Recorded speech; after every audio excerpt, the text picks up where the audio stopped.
Boa noite, João Paulo. Tudo bem? Como é que vai? Tudo bem, Celso? Tudo jóia. Teu som tá legal, tá ok? O meu tá bem? Tá bem, gente?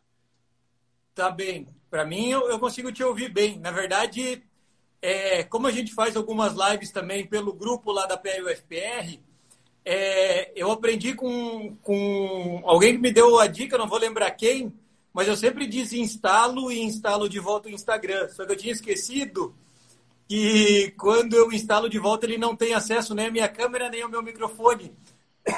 Então, por isso que eu demorei um pouquinho para entrar. Peço desculpas aí, viu? Não tem problema, não. Não tem problema, não. Já desejo Bacana. uma boa noite para você e para todo mundo que está ouvindo a gente, Celso. Muito bom, muito bom.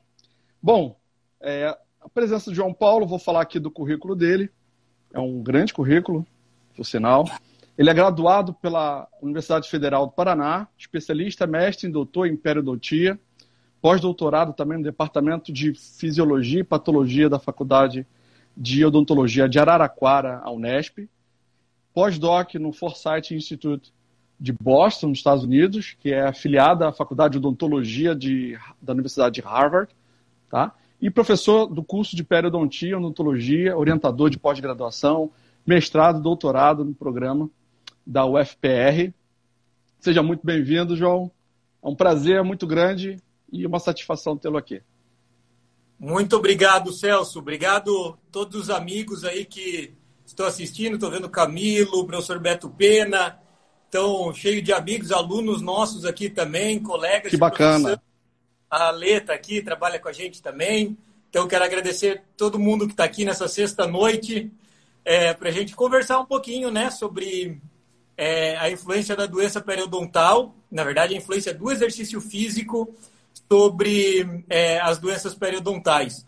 Tema que a gente gosta bastante, tem trabalhado aí nos últimos, pelo menos 3, 4 anos, e vamos conversar um pouquinho sobre o que a gente tem visto e o que a literatura traz também.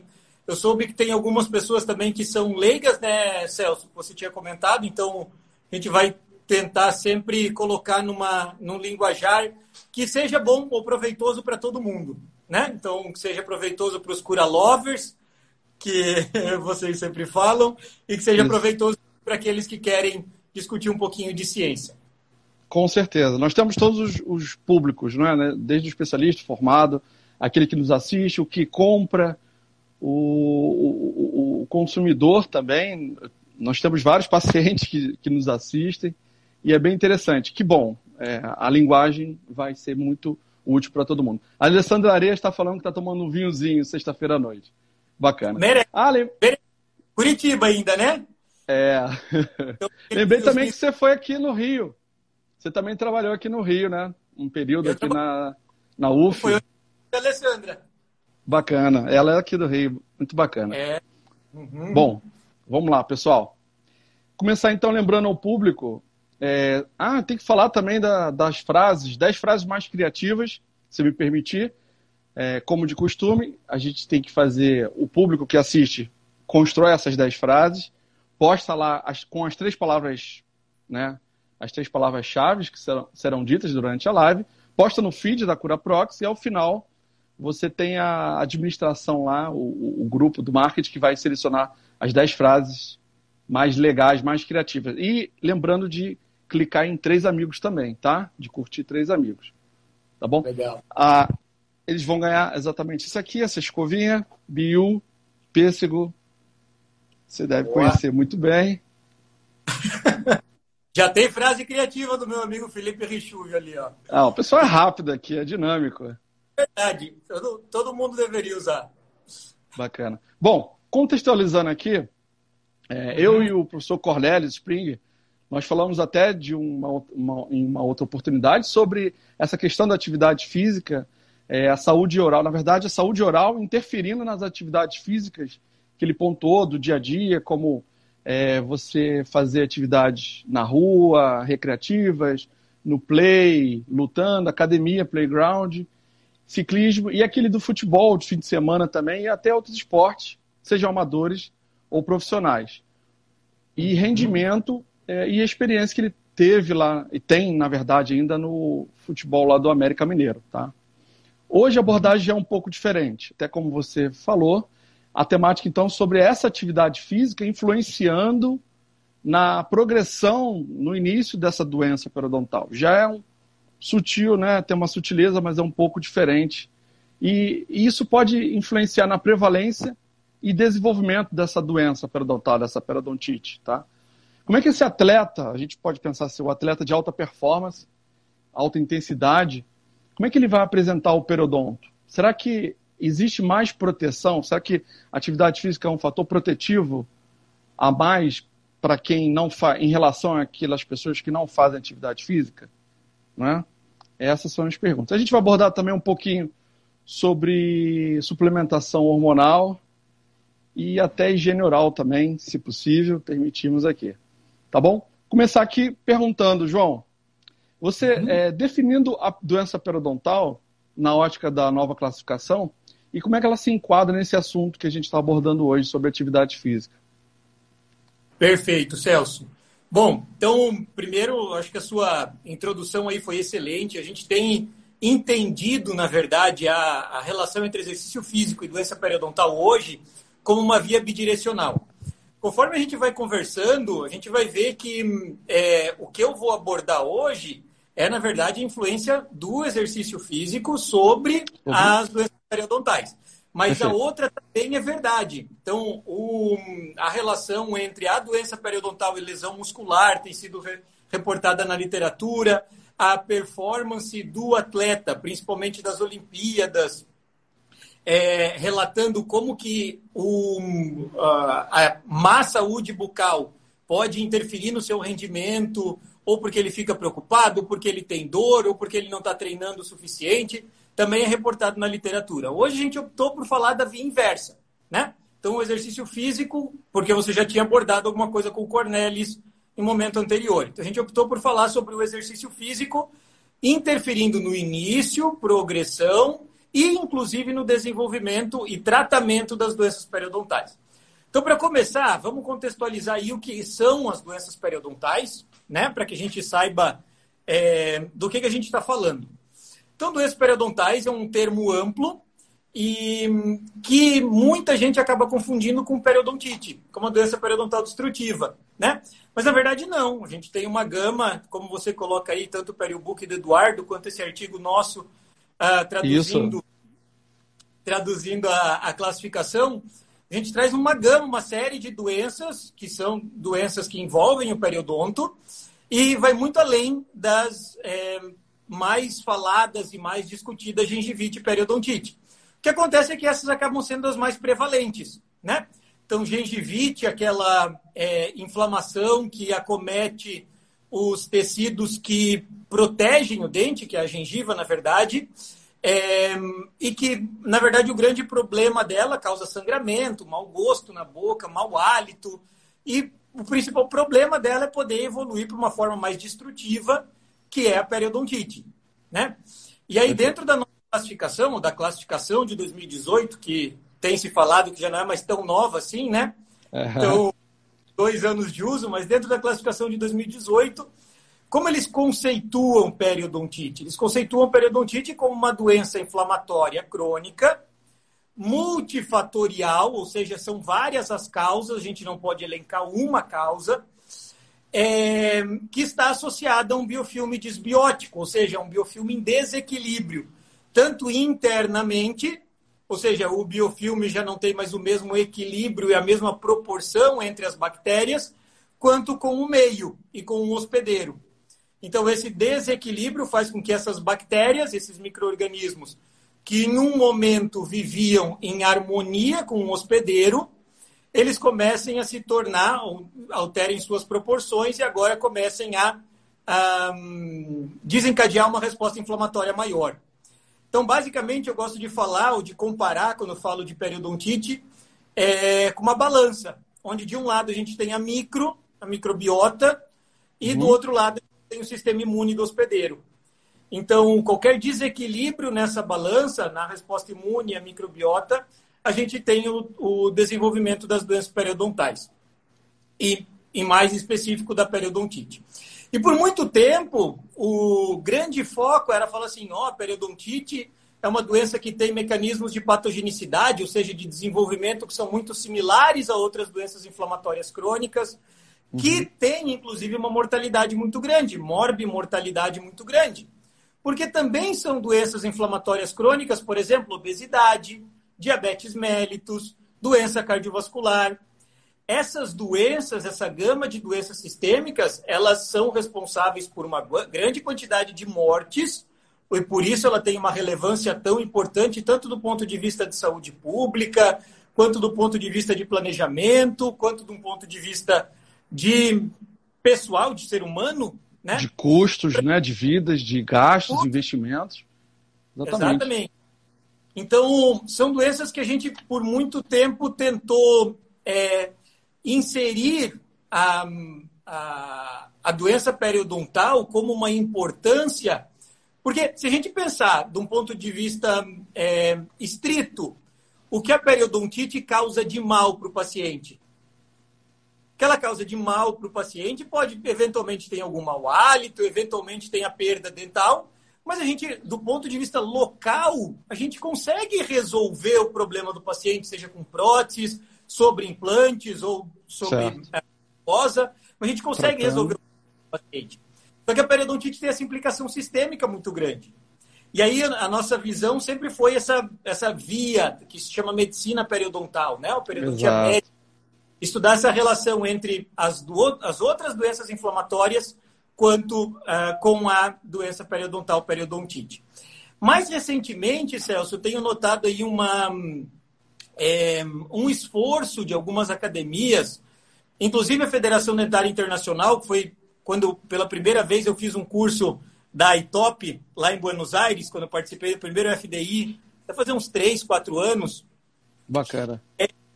Eu fiz o ITOP, um curso lá, foi onde eu conheci o Hugo, acho que ele já tinha ido para Curitiba, mas eu assisti o curso com ele, a gente fez um treinamento no ITOP lá em Buenos Aires, e nesse encontro foi discutido uma abordagem para que a gente consiga inserir a periodontite como uma doença não comunicável, ou alguns traduzem como não transmissível, que parece ser o mais correto para o português, que vem do inglês non-communicable disease. Então, essas doenças não transmissíveis, que nada mais são do que as doenças inflamatórias crônicas, elas têm uma doença, ela tem um status, uma relevância muito grande por acometer uma parcela muito grande da população. E quando a gente pensa na forma severa da periodontite, a periodontite severa, ela é a 6ª doença, ou a 6ª condição de saúde, como eles colocam, mais prevalente no ser humano. Ou seja, periodontite é uma doença altamente prevalente, que interfere com outras doenças sistêmicas, e mais para frente a gente vai ver que pode ser prevenida. E aí, quando a Organização Mundial de Saúde coloca ou aborda as doenças não transmissíveis, as non-communicable diseases, eles abordam os fatores de risco. Ou seja, eles falam sobre quais fatores podem interferir ou influenciar o início dessas doenças. E aí a gente não está falando da periodontite específico, mas está falando da gama geral de doenças não transmissíveis. E eles listam 4 fatores de risco que valem a pena mencionar. O primeiro deles é alcoolismo, etilismo. O segundo deles é tabagismo, que na doença periodontal é bem estabelecido, tabagismo. O terceiro fator de risco que eles falam é a má nutrição, ou não seria desnutrição, mas é uma má nutrição, não comer da maneira que deveria ser. Que deveriam gestão inadequada dos nutrientes, né? Exatamente. E o quarto é o link para a nossa conversa de hoje. Inatividade física. Então, um dos fatores de risco para as doenças crônicas, para as doenças não transmissíveis, é a inatividade física. E aí foi proposto também já há alguns anos uma abordagem que é chamada de abordagem dos fatores de risco comuns, que se chama Common Risk Factors Approach. Essa Common Risk Factors Approach, ela dá a ideia de que todo tratamento de doenças crônicas não transmissíveis, elas têm que envolver também o manejo dos fatores de risco. Não só para o tratamento daquela própria doença, como também para prevenção das outras doenças que também são prevalentes, ou seja, que também acometem uma parcela muito grande da população. E aí vem a ideia de por que talvez o exercício físico valeria a pena a gente estudar nas doenças periodontais. Porque é uma doença crônica, é uma doença não transmissível e que pode ter fatores de risco comuns com outras doenças crônicas que levam à morte. E que também tem prevalência, que pode levar, tem um custo financeiro grande. Então, outra coisa que tem falado hoje é o custo financeiro da periodontite. Mas, enfim, essa abordagem dos fatores de risco comum. E aqui, quando eu falo de inatividade física, eu acho que é legal a gente fazer uma distinção. Porque uma coisa é atividade física e outra coisa é exercício físico. Tá? A atividade física, ela é qualquer atividade que pode ser feita, inclusive, em forma de lazer. Se eu vou caminhando da minha casa para o meu consultório, da minha casa para o meu trabalho, se eu vou buscar meu filho na escola a pé, se eu vou de bicicleta. Então, qualquer momento que eu tenha é considerado uma forma de atividade física. O ideal, o que se pede, é que a pessoa se mantenha fisicamente ativo, pessoas adultas, tá? Se mantenham fisicamente ativas pelo menos meia hora por dia durante 5 dias. Isso dá 150 minutos por semana. Então, essa é a recomendação da Organização Mundial de Saúde. 150 minutos de atividade física por semana, não precisa ser exercício físico. Exercício físico é aquele projetado para eu melhorar uma ou mais instâncias do meu physical fitness, do quão fit eu tô, do quão bom o meu corpo está. Então, o physical fitness é o foco do exercício físico. A atividade física não, ela é qualquer movimento, inclusive de lazer. Então, se pede pelo menos meia hora por dia, com rondas, vamos falar assim, de pelo menos 10 minutos. Então, menos que 10 minutos não contar dentro desses 30 minutos. Isso é o que a Organização Mundial de Saúde fala. E para cima de 18 anos, tá? Para adultos, na verdade. E até 65, com 65 eles cuidam um pouquinho mais com outras coisas. E pelo menos 2 vezes na semana fazer um exercício de resistência para cuidar da musculatura. E a cada 4 pessoas no mundo não tem esse nível mínimo de atividade física. De atividade. De novo, não estamos falando de exercício, estamos falando de atividade. Pode ser... Seria um mínimo.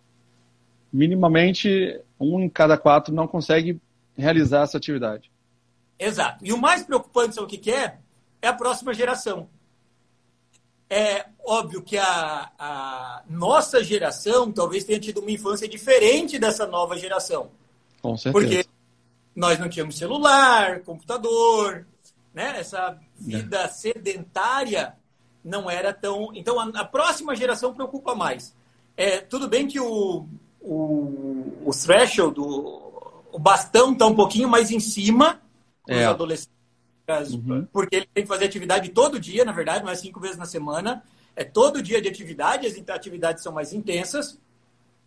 Só que a expectativa é que 80% dos adolescentes não fazem o mínimo de atividade física. 80%. Só 20% conseguem fazer o que é...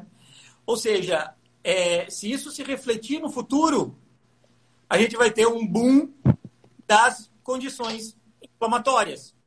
Se isso continuar exatamente dessa maneira. Só para terminar o raciocínio, por não dizer que eu esqueci alguma coisa, na verdade eu esqueci. 30 minutos é de exercício moderado. Tá? Se você faz exercício intenso, você pode diminuir pela metade, vai para 75 minutos por semana. Desafio. Isso é a recomendação da Organização Mundial de Saúde. Os papers mais atuais, assim, agora recomendações de autores, não de entidade, já dizem que qualquer movimento é benéfico. Então, por mais que se tenha aquele pelo menos 10 minutos, por mais que tenha pelo menos meia hora, formas de movimento alternativas, para quem está parado, para quem está inativo, qualquer movimento é benéfico. E a gente vai falar um pouquinho mais sobre isso depois, na hora de falar do tratamento das doenças periodontais. Completíssima essa resposta, hein? Bacana.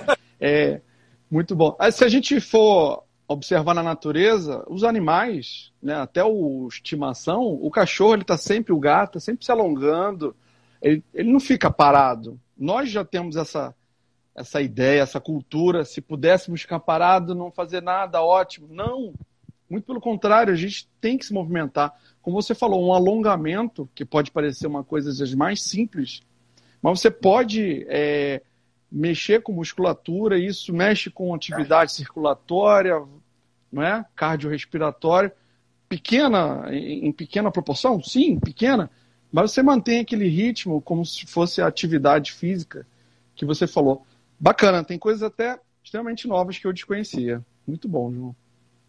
Legal, e eu lembro também que na época falava-se muito em 2007, faziam-se projeções para agora, inclusive 2020, e nós tínhamos adolescentes que entravam numa fase de doença renal crônica, inclusive por causa das doenças em comum, dos fatores de risco em comum, hipertensão, diabetes, e assim, os gráficos, as projeções eram assim, assustadores. Eu tenho até que revisar como está agora, eu acho que eles não tiveram esse tempo de atualizar. Muitos ainda não tiveram tempo por causa da pandemia, né? Então isso está complicado. Mas, legal, vamos continuar aqui?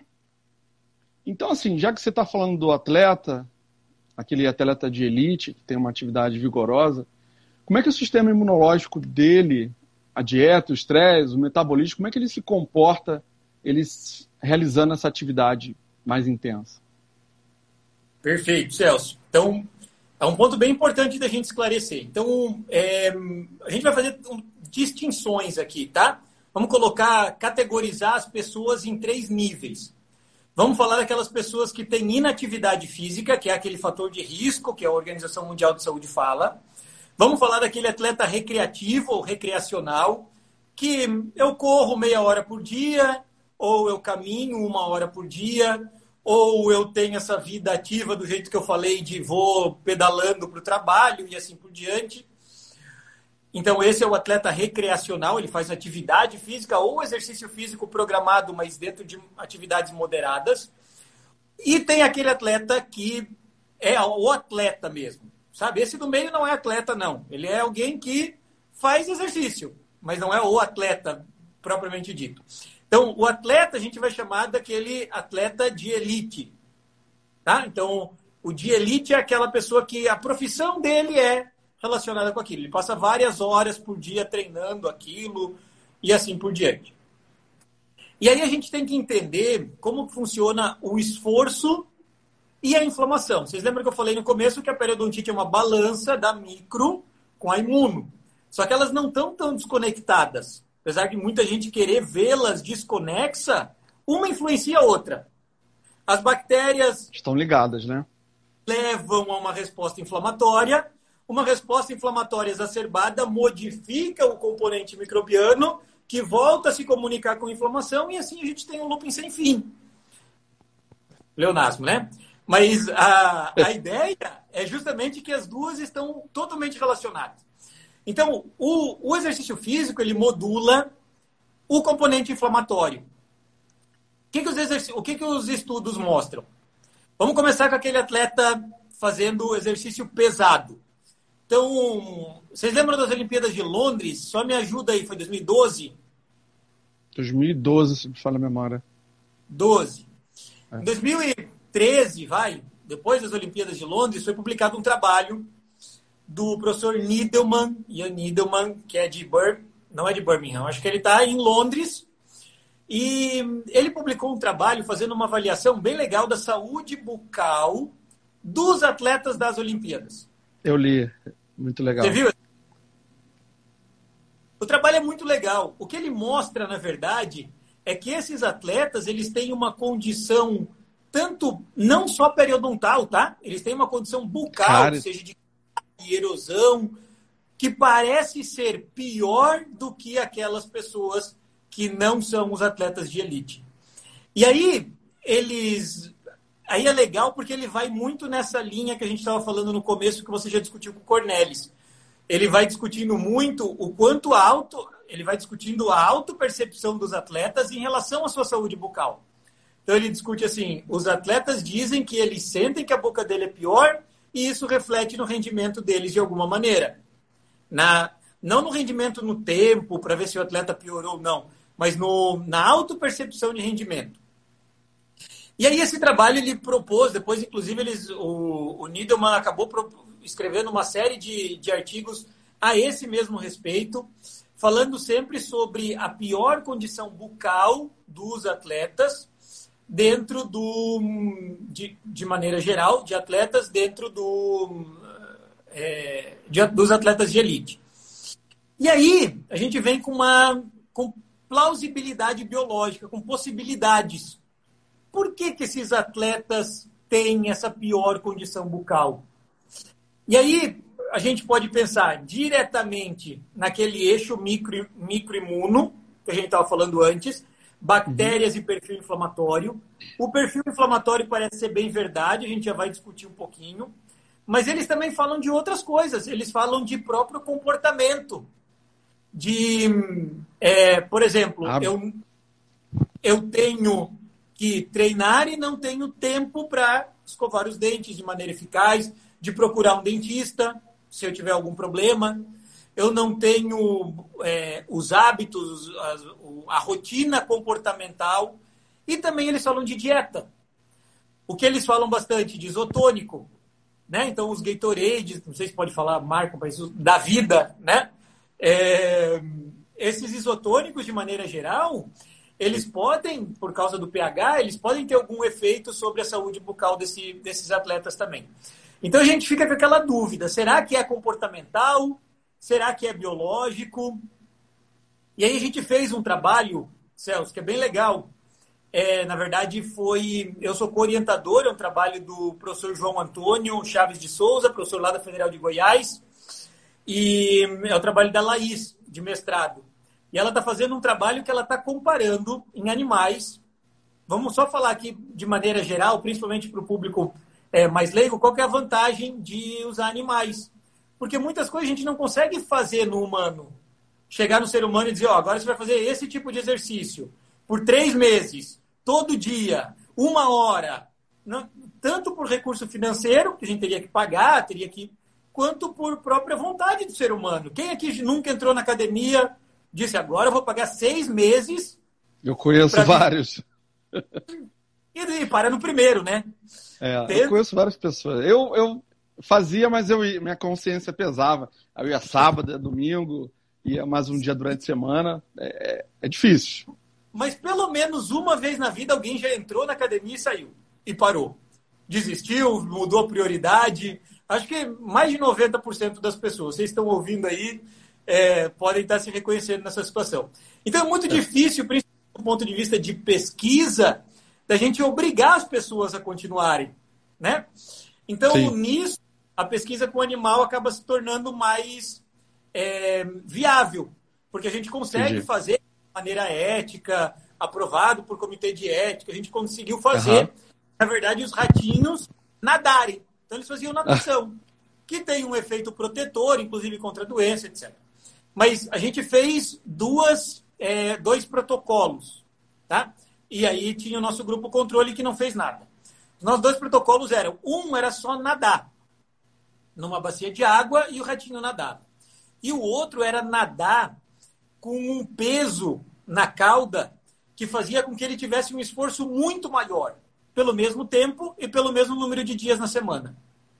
E aí a gente induziu doença periodontal. A gente coloca uma ligadura em torno dos molares desses animais e a gente vê como que essa doença periodontal evolui. E o que aconteceu no final do período experimental? A gente viu que aqueles ratos que nadavam sem peso tiveram um efeito protetivo, ou seja, desenvolveram menos doença periodontal do que os ratos controle, inclusive. Aqueles que tinham doença periodontal, mas não receberam natação.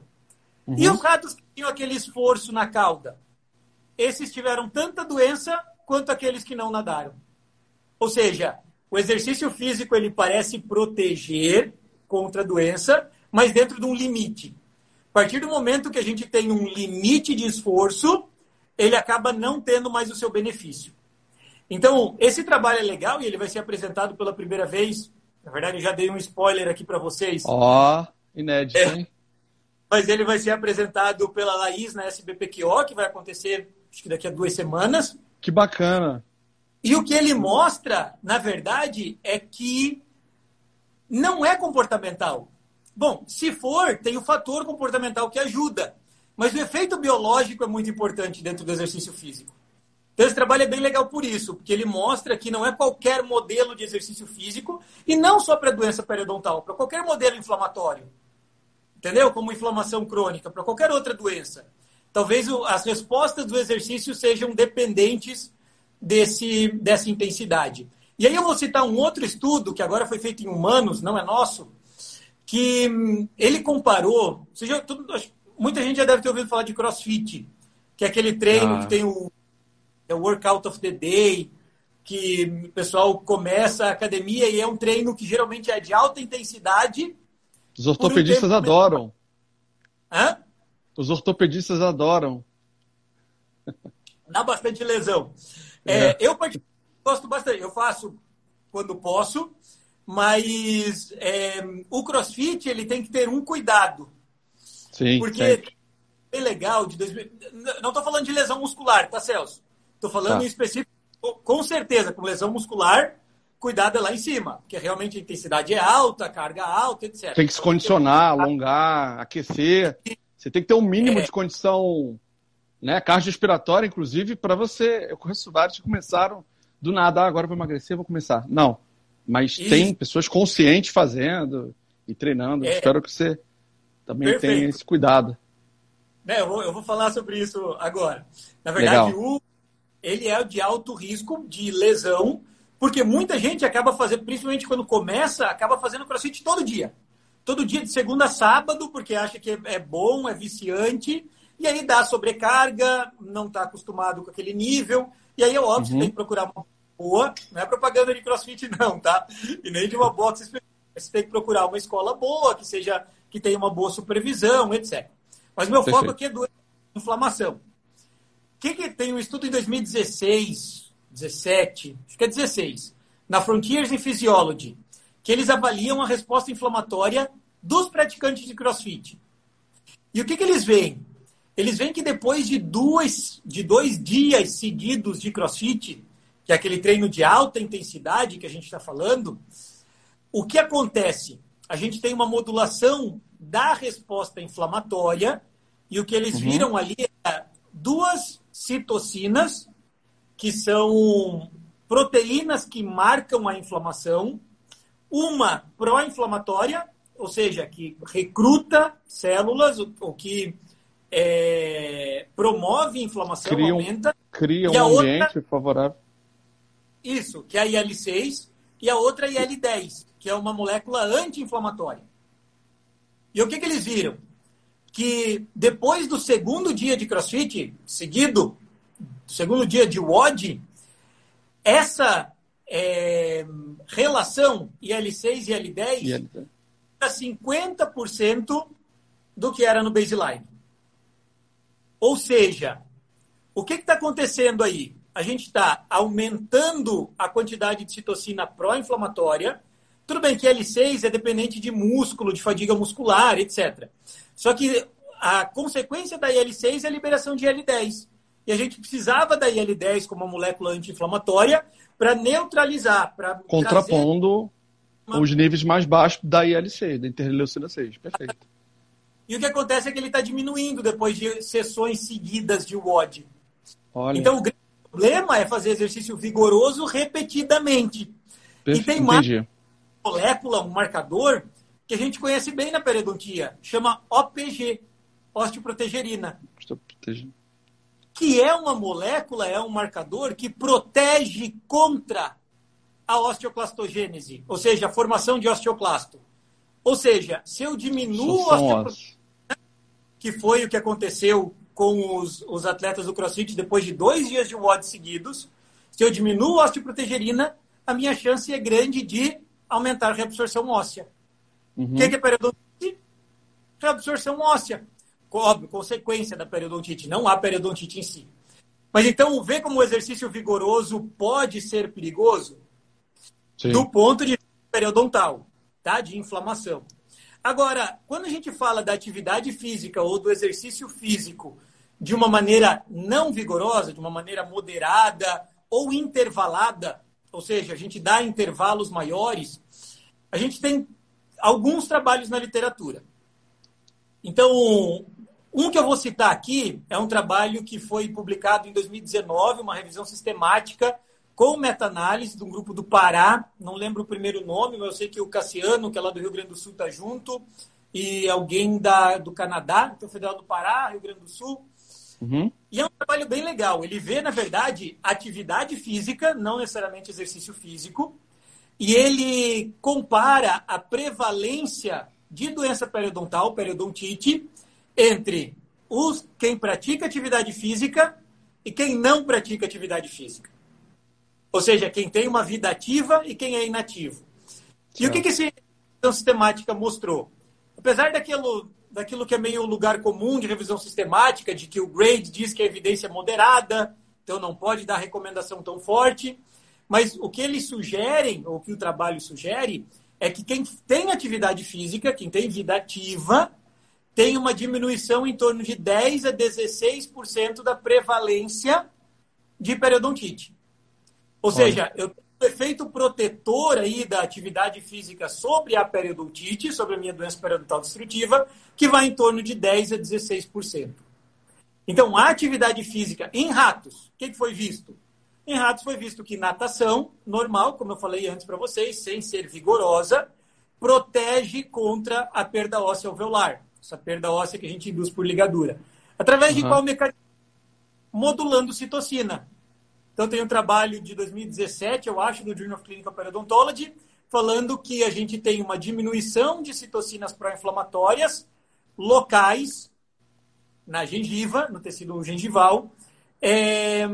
Diminuição, eu acho que é TNF-alfa que eles viram, e aumento de L10. Se eu não estou enganado, eu acho que são esses dois marcadores. Lembrando que L10 aumenta, criando mas é um benefício, né?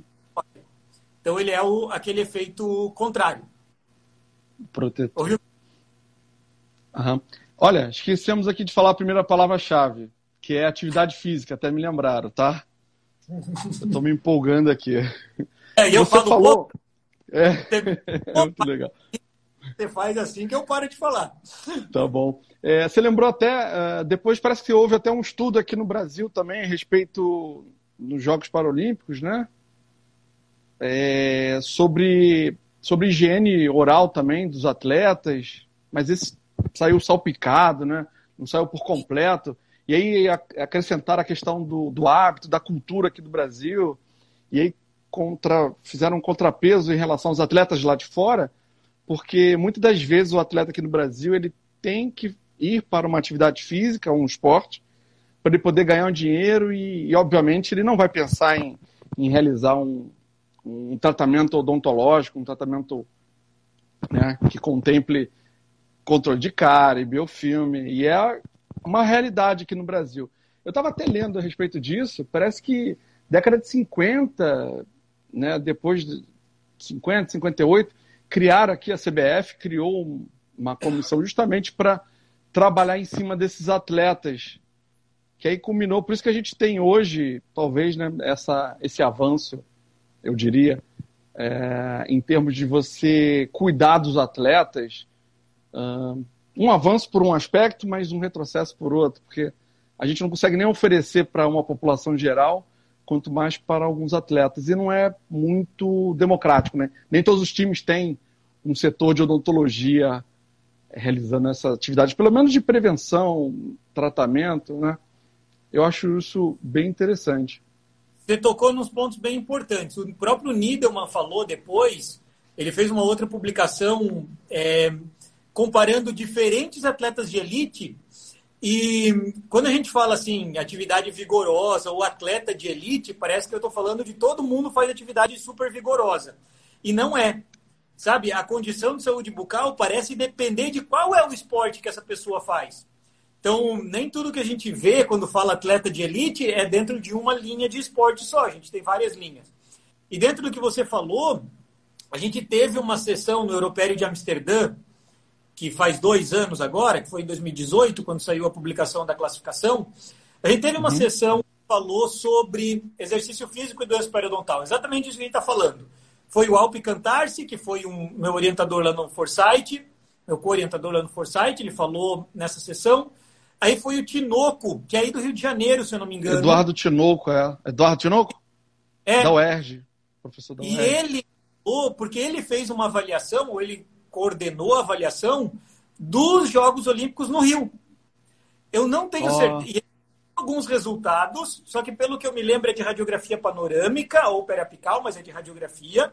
E ele mostrou alguns resultados lá. Não sei se está publicado ou não, não lembro também. Mas ele mostrou alguns resultados no Europério. E eu sei de alguns grupos, eu sei do Caio, que estava aqui, eu não sei se está ainda, porque não estou com os comentários vendo, mas eu sei do grupo do Caio, eu sei do grupo da Positivo. Então, existem alguns grupos que estão vendo atletas. Só certo. Que alguns estão vendo por essa relação do exercício físico interferir na doença periodontal e alguns estão vendo no outro sentido, aquele que a gente estava falando antes. Se eu tratar a doença periodontal, será que o rendimento melhora? Então, a gente tem essas 2 linhas sendo levadas aí concomitantes em alguns grupos aqui do Brasil. Legal. Vamos dar continuidade aqui às perguntas, ó. Uma pergunta sobre suplementação hormonal, que também você pode falar. Qual a relação que tem com a saúde do periodonto, saúde periodontal? E legal. Qual o impacto que ela pode ter também no organismo como um todo? Bom, estou de olho no horário aqui também, eu vou tentar resumir mais as minhas respostas agora, tá, Celso? Essa foi a nossa linha de pesquisa por muito tempo. E, na verdade, a minha linha de pesquisa original do meu doutorado, que eu já venho trabalhando há mais de 10 anos, é hormônio. Né? Eu trabalho com testosterona desde 2010. E a gente tem trabalhado tanto níveis subfisiológicos, quanto normo, quanto suprafisiológicos. Né? E quando a gente fala de nível suprafisiológico, isso sempre chamou a nossa atenção. Quando a gente decidiu trabalhar nesse tema 10 anos atrás, a ideia era trabalhar em quem tinha pouca testosterona. Só que desde os nossos trabalhos em animais, depois do nosso estudo de observação em humanos, sempre mostrou que talvez o impacto maior era naqueles caras que tinham, ou naquelas pessoas que tinham mais testosterona, que tinham níveis maiores de andrógeno. Uhum. E aí a gente viu várias frentes aí. A gente viu que altas doses de testosterona, na verdade, regulam a produção de RANKL-OPG, que é uma via que a gente viu ainda há pouco, importante para a osteoclastogênese in vitro, e tanto pela produção em osteoblastos, quanto também diretamente em osteoclastos em cultura. E talvez o achado mais legal agora é que foi minha orientada de mestrado, a Stephanie Varnavin, fez um trabalho bem legal no programa de pós-graduação em odonto da UFPR, lá onde a gente trabalha, junto com o Henrique Valenga, são os alunos que a gente tem que agradecer por terem tocado o trabalho. E a gente pegou 2 grupos. Então, a gente pegou um grupo de usuários de anabolizantes esteroidais, né? Então, testosterona, andrógenos e afins. E a gente pegou um outro grupo que era o controle dele. Pessoas que faziam o mesmo tipo de exercício, o mesmo padrão de exercício, só que essas pessoas não usavam o anabolizante, tinham idade pareada também. O que a gente viu, Celso? Que as pessoas que usavam anabolizante, aí a gente viu tanto lugares da gengiva, sítios saudáveis, quanto sítios doentes, nos 2 indivíduos. Naquele que usava anabolizante e naquele que não. O que a gente viu? No sítio saudável de um paciente que não usa anabolizante, a gente tem perfil semelhante com saúde. Então, poucas bactérias do complexo vermelho, a gente tem uma proporção de bactéria considerada saudável. E também produção de citocina, e L1-beta, ali a gente viu, dentro de uma normalidade, que aumenta quando a gente tem doença periodontal. No sítio com doença, e L1-beta está aumentado, e também a desproporção aí em relação aos complexos dos periodontopatógenos. Agora, quando a gente tinha sítio saudável do usuário de anabolizante, ele já era muito semelhante a um sítio doente do nosso grupo teste, do nosso grupo controle. Ou seja, mesmo sítios, a comparação entre sítio saudável e sítio doente dos usuários de anabolizante não subia a proporção de Helium beta. Não mudava muito a proporção de bactéria periodontopatogênica. Ou seja, mesmo o sítio saudável do usuário de anabolizante já tem um perfil, tanto microbiológico quanto imunológico, que é compatível com doença. Entendi. Então, e a gente fez uma correlação com ciclos, que foi muito legal. O ciclo é o ciclo de bomba que as pessoas usam, tá? Dos esteroides. E a interleucina beta parece já aumentar a partir do primeiro ciclo. Ou seja, não interessa se eu estou no meu terceiro ciclo, quarto ciclo, ela não é ciclo dependente. Se eu fiz o primeiro ciclo, o meu sítio saudável já tem mais chance de estar compatível com doença do que se eu nunca tivesse feito um ciclo. Então, cuidado com o anabolizante. Eu acho que essa é a grande mensagem aí. Óbvio, isso dentro de... só para somar com tudo que o anabolizante já tem de efeito adverso. Pois Que os usuários... Então, é uma alteração hormonal.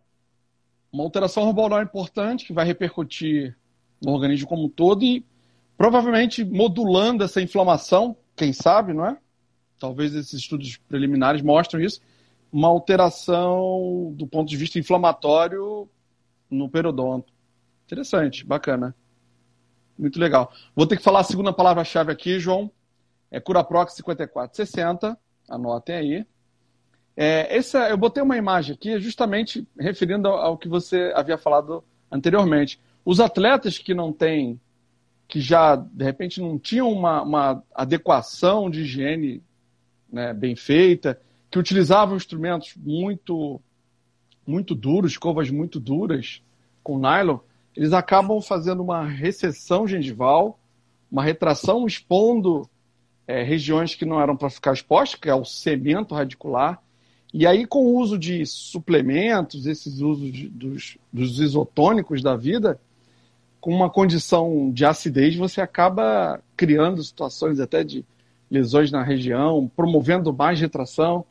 E aí, a ideia de você usar, então, a escova da Curaprox, que você tem uma quantidade muito maior, 5.460 cerdas, e o produto à base de Curen, né, que é uma microfibra, para você reverter essa situação. Fora também que a educação em saúde é extremamente importante, né, para esses atletas. Eu acho que vale a ideia aí para todo mundo. A educação em saúde... Educação nunca sai de moda, né? Conforme o nosso amigo Camilo fala. Né? A gente está falando de prevenção sistêmica. Sempre. Exercício físico e prevenção local. São duas coisas que se complementam. O nosso tema é prevenção hoje, né? Claro, claro. Bom, de uma forma geral, então, exercício físico como coadjuvante da doença periodontal, você explicou, e a possibilidade dessa relação, né, de forma que você pode reverter tudo isso com uma escovação, com idas ao dentista, uma escovação adequada, tá? Explica, então, como é que o exercício pode influenciar a periodontite. Você já falou alguns trabalhos. Você conseguiu fazer mais algum aí aqui pelo Brasil? Então, a gente falou...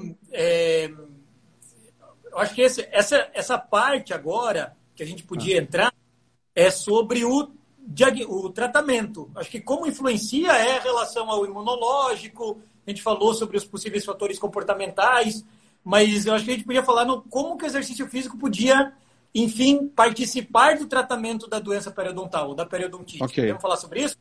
Ok. Pode ser? Ok. Pode. Bom, então, tem 2 trabalhos longitudinais mostrando, e longitudinais de 6 meses, tá? Pelo menos 2 longitudinais de 6 meses, que foram incluídos naquele workshop da Federação Europeia de Pério, que eles usam, baseado em evidência científica, quais são as recomendações ou os guidelines para tratamento de periodontite estágio 1 a 3. E uma das perguntas é, atividade física ou aconselhamento nutricional devem fazer parte do primeiro passo, e eles gostam que chame de passo e não de fase, deve fazer fase, né? do primeiro passo do tratamento periodontal? E a resposta é talvez. Maybe. Eles não afirmam, Então, eles não afirmam, mas eles afirmam que precisa de mais estudo. O que a gente entende? Realmente, estudos longitudinais só tem aqueles 2. Só que os estudos observacionais são muitos. Só que é muito injusto a gente... Porque a ideia de ter estudo longitudinal de 6 meses, ele é uma ideia muito legal quando a gente quer, por exemplo, ver a eficácia do nosso tratamento. O quanto o nosso tratamento foi bom depois de um ensaio clínico. Chama em 6 meses, chama depois de 12 meses, chama depois de 2 anos, depois de 5 anos. Não depende muito do paciente, depende dele ir ou não na consulta. Mas, agora, quando você trabalha com exercício físico, não tem como a gente planejar um trabalho de 6 meses por causa do tamanho amostral que a gente precisa incluir. Então, talvez eles tenham usado a mesma régua para medir coisas diferentes dentro desse workshop. Mas, enfim, isso aí é uma opinião pessoal. O que eu acho é que tem pouca literatura realmente de estudo longitudinal, mas a literatura que tem, incluindo os estudos observacionais, parece ser sempre na mesma direção.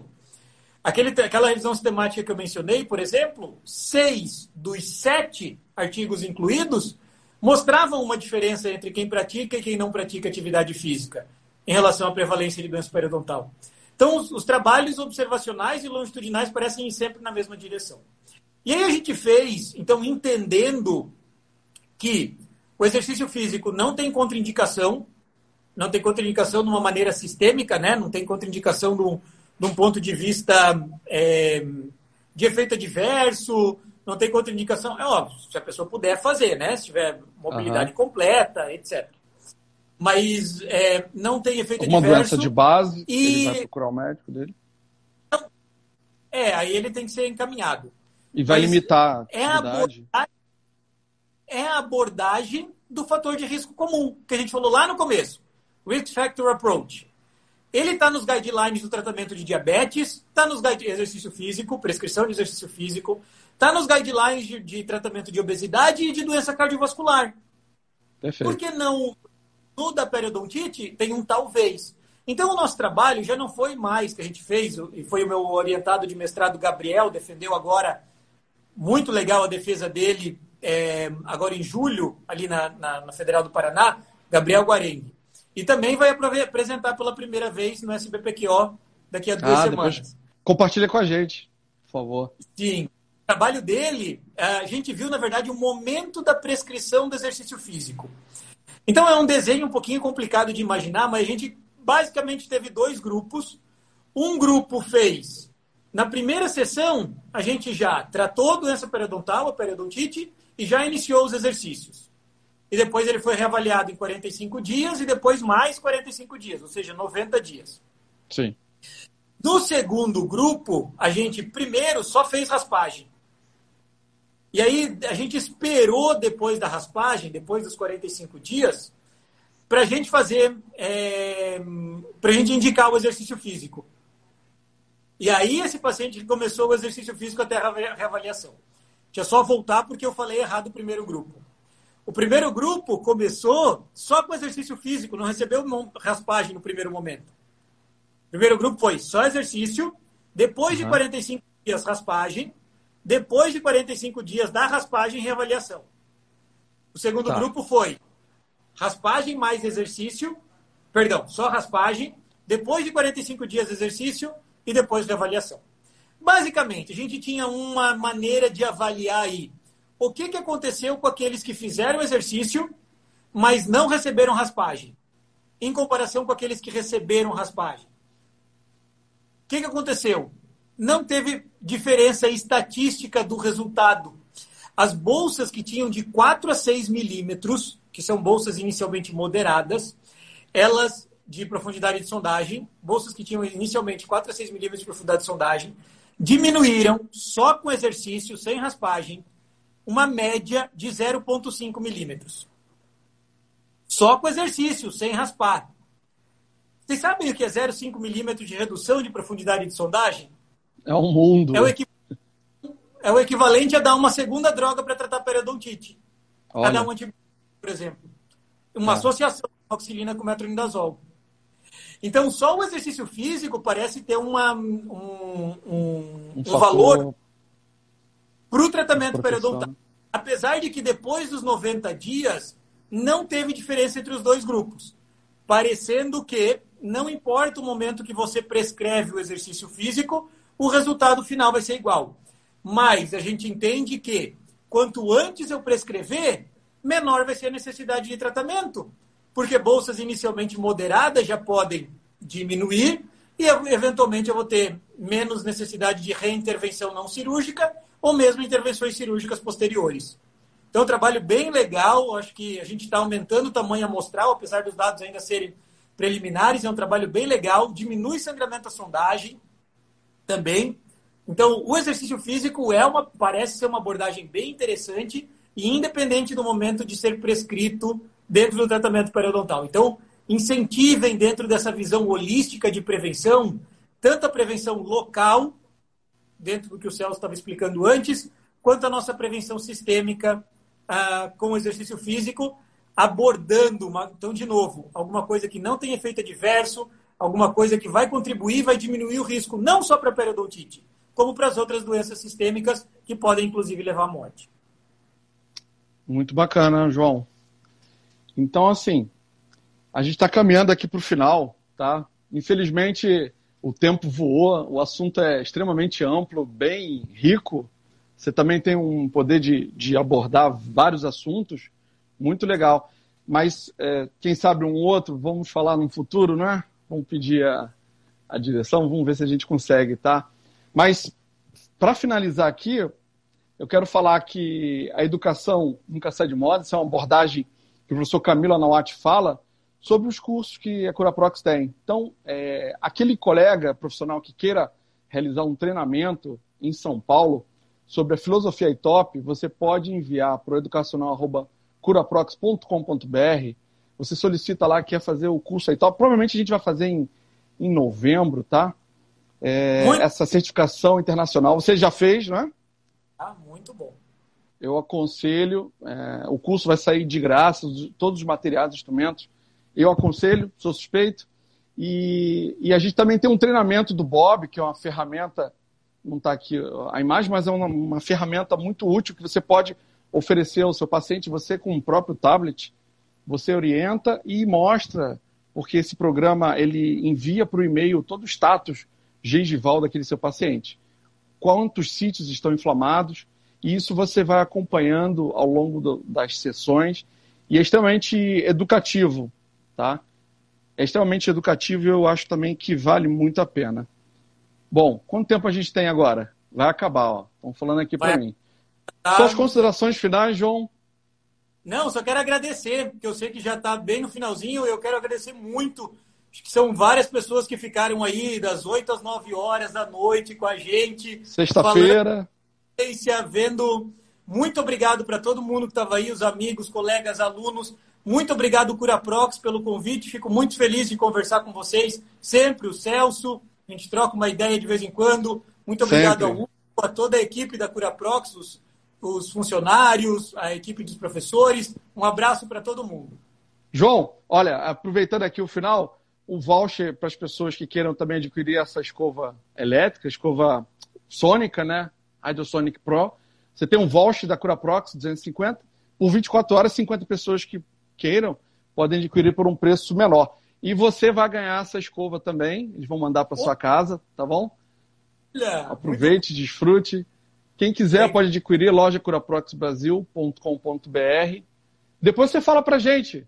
Fala pra gente como é que ela se comporta, tá bom? Legal. Show. Pessoal, se alguém ficou com alguma dúvida, eu vi que o comentário está desativado, quiser, o meu Instagram é prof.joaopaulosteffens. Pode mandar direct que eu respondo. E se eu souber, óbvio, se não eu procure, a gente pode trocar uma ideia também. Obrigado. Eu estou indo para a terceira palavra-chave aqui, para a gente fechar. Está anotado aqui. Ó, a terceira palavra-chave é escova interdental. Tá bom? A partir, então, dessas 3 palavras-chave, vocês construam lá. Eu abri de novo aqui os comentários. Manda para o Curaprox, para o educacionalcuraprox.com.br. E aí a gente vai ter essa oportunidade de conversar no curso. Vocês mandem suas dúvidas, que queiram fazer também o curso do Bob, do software da programação Bob, tá? educacional@curaprox.com.br. João Paulo Stefan, muito obrigado. Quero agradecer aqui mais uma vez a presença, todo o nosso público que assiste. Realmente, conforme você falou, sexta-feira à noite, extremamente, né, depois de um dia de labuta, de cansativo, reuniões. Quero agradecer toda a equipe, nossos colegas de Curaprox Academy. Um abraço para todo mundo. E a gente está com um benefício, ó, o Instagram gostou da gente. Pois é, não entendi. Alguma coisa por ser empresa? Por que não cai de vocês? O nosso cai depois de uma. Tem alguma coisa aí. Daqui a pouco vai cair. Mas, pessoal, muito obrigado mais uma vez. Quem tiver dúvida, procura lá também no arroba João Paulo Stefans. Não é isso? Prof.joaopaulo.stefans. Prof. João Paulo Stefans ou arroba UFPE, odontologia. Pério UFPR. Fala de novo. Pério UFPR. A gente tem Arroba Pério live lá também. UFPR, que eu tenho acompanhado também. Assistam. Bem interessante. Pessoal, é isso aí. Quero agradecer. Beijo no coração de todos. Um grande abraço e até a próxima live, João. Valeu, um abraço. Até mais. Tchau, tchau. Tchau, tchau.